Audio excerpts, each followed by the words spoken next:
My name is Elena Carter.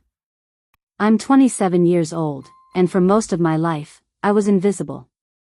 I grew up in a small town in Ohio, a place where everyone knew everyone. You'd think that would mean it was impossible to feel alone, but somehow, I managed. I was the girl who sat in the back of the classroom, never raising her hand. The girl who avoided mirrors because they reminded her of everything she didn't want to see. The girl who lived in the shadow of her more confident classmates, wishing, praying, that one day, she might magically wake up as someone else. But life doesn't work that way. High school was a minefield of self-doubt. I was never bullied outright, but I was overlooked, which sometimes felt worse.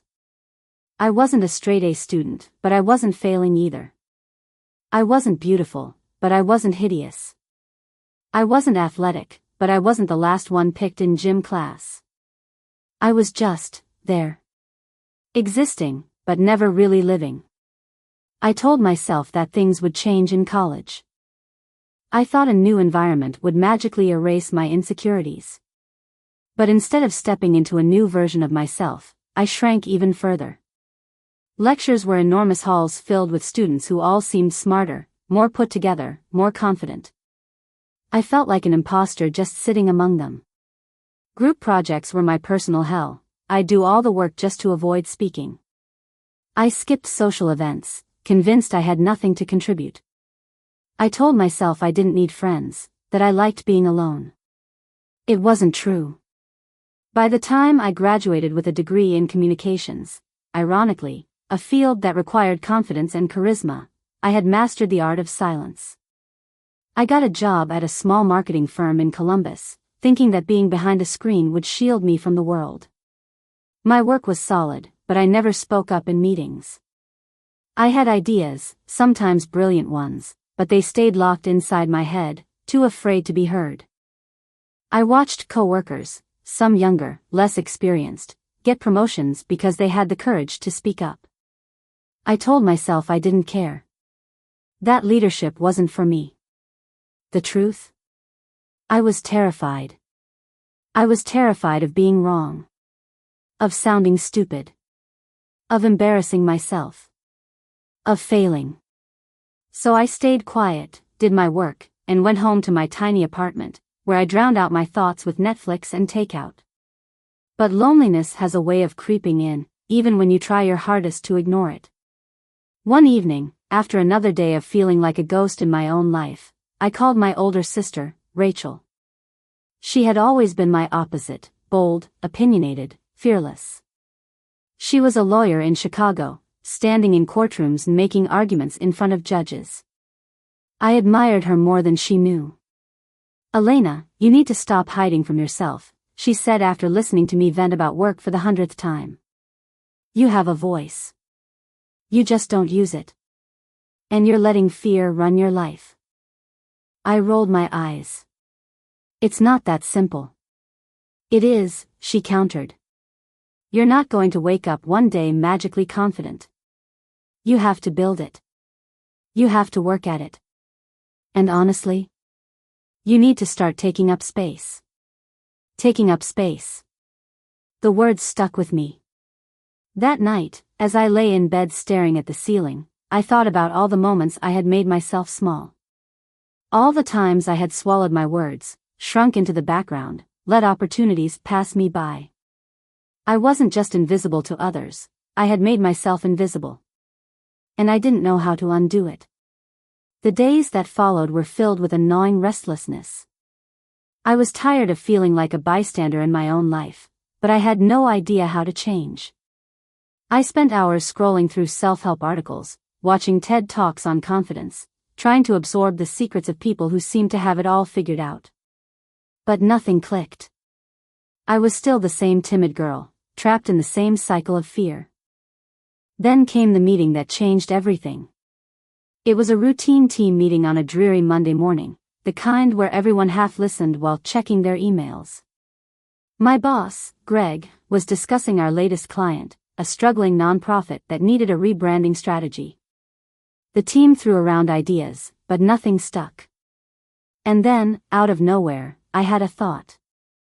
A real, solid, potentially game-changing idea. I gripped my pen, heart pounding, and debated whether to say something. My throat tightened. My palms were damp. I could hear my own pulse.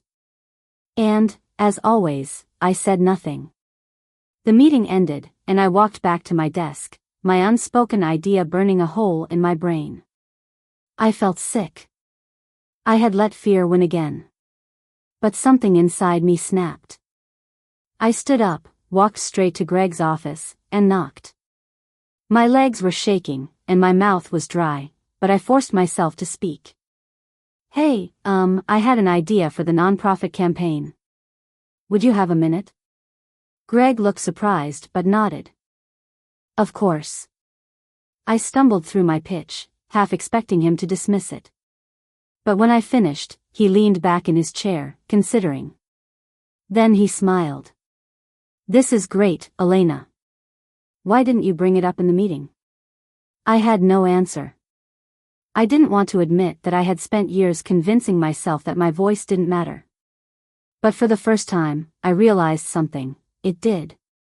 That tiny moment, one single idea spoken aloud, felt like a crack in the wall I had built around myself. And though I didn't know it yet, it was the beginning of something bigger. Something life-changing. Walking out of Greg's office that day, I felt something unfamiliar, pride. It was small, fleeting, but real. And for the first time, I wondered, what if I could do this more often? What if I could stop holding myself back? That one moment of courage sparked something inside me. But the road from insecurity to confidence isn't a straight line. It's a battle, fought every day, against years of self-doubt. And I was about to learn that the hard way. The fear of being seen in the days that followed, something strange happened. People in the office started noticing me. It wasn't drastic, but it was enough to make me uncomfortable. My coworkers began asking for my thoughts in meetings, as if they suddenly realized I had a voice. Greg even referenced my idea in a follow-up email, giving me credit in a way that made my stomach twist with equal parts joy and anxiety. I should have felt empowered. Instead, I felt exposed. For years, I had operated under the assumption that invisibility was safer. When no one notices you, there's no risk of failure, no chance to embarrass yourself. But now, I had stepped out of the shadows, just a little, and I could already feel the weight of expectations pressing down on me. The next meeting came, and I told myself I would speak. I even rehearsed my thoughts in my head. But when the moment arrived, my heart pounded so loudly I could barely hear what was being said. My hand twitched toward my notebook, where I had written down my points. And then? Silence. I let the moment pass. Again. I left that meeting furious with myself. I had promised I would speak up, and I had failed. Maybe this was who I was, someone who had one lucky moment of bravery but wasn't cut out for real change. That night, I called Rachel. I choked, I admitted, flopping onto my couch. I thought I was getting better, but the second I tried, I panicked. Maybe I should just accept that I'm not meant to be. I don't know, a leader. Rachel sighed on the other end. Lena, do you think confidence is just not being afraid? Yeah. Wrong, she said. Confidence is being afraid and doing it anyway. I stayed quiet. You're expecting yourself to go from hiding in the background to commanding a room overnight.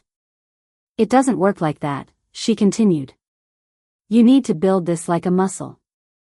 The more you use it, the stronger it gets. You need practice.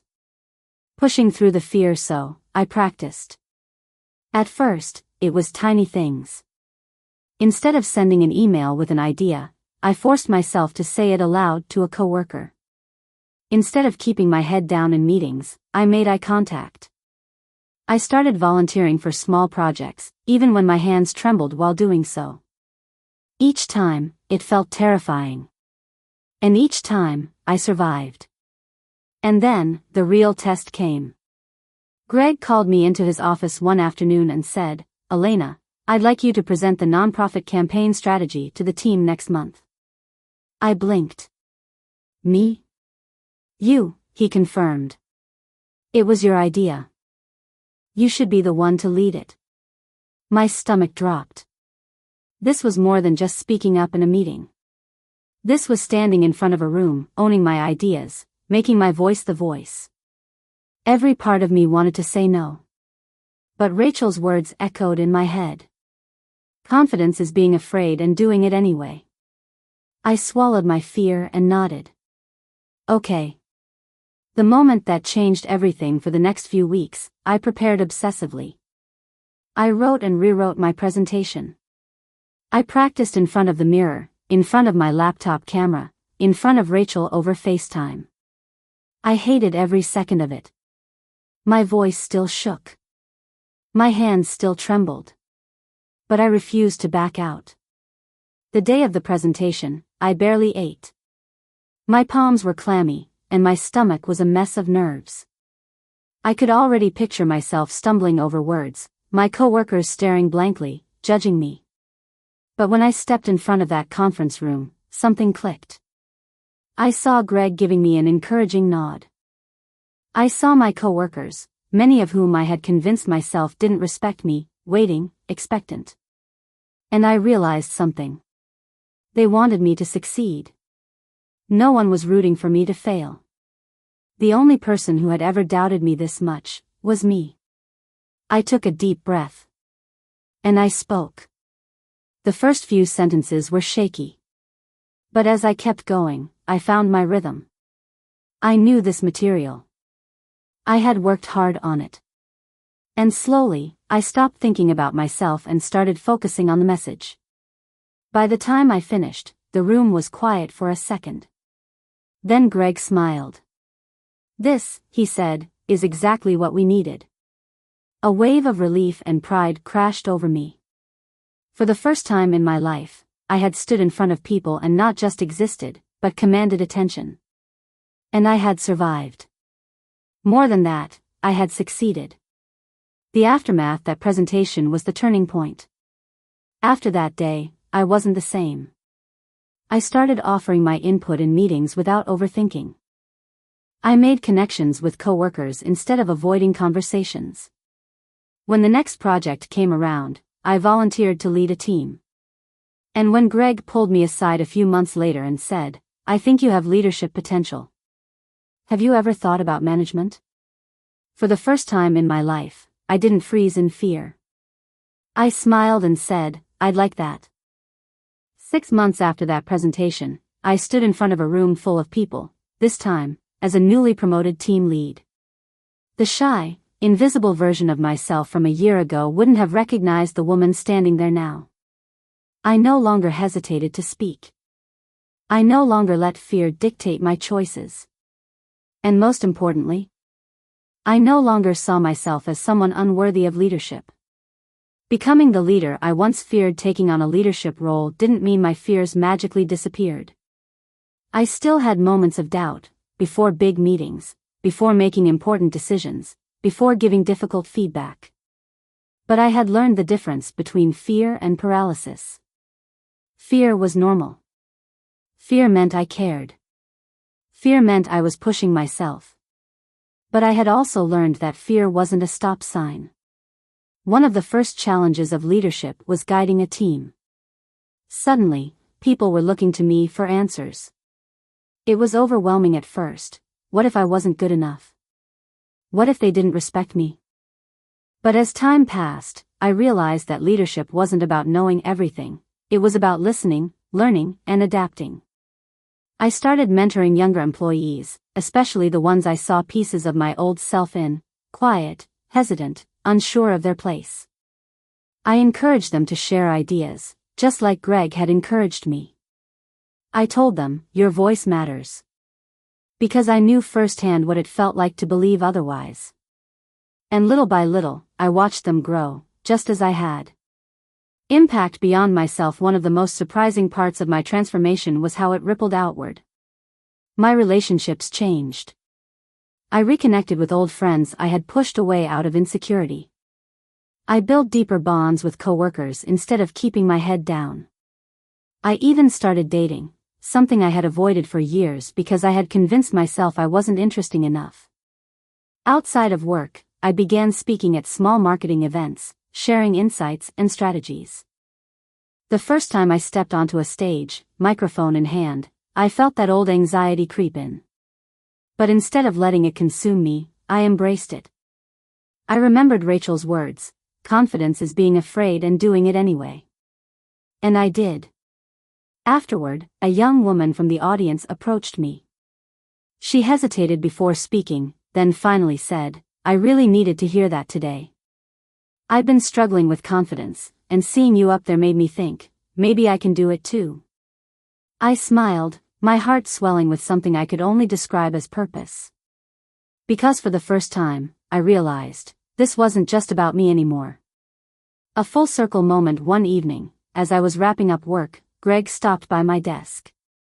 "You've come a long way, Elena," he said with a knowing smile. "I remember when you barely spoke in meetings." I laughed, shaking my head. "I remember when I skipped meetings just to avoid talking." He chuckled, then his expression turned serious. "Have you ever thought about speaking at one of our company leadership panels? Sharing your journey?" The old me would have panicked. But now? I smiled. "Yeah. I think I'd like that." Final thoughts: if you had told me a year ago that I'd be leading a team, mentoring others, and speaking in front of audiences, I would have laughed. Or cried. Or both.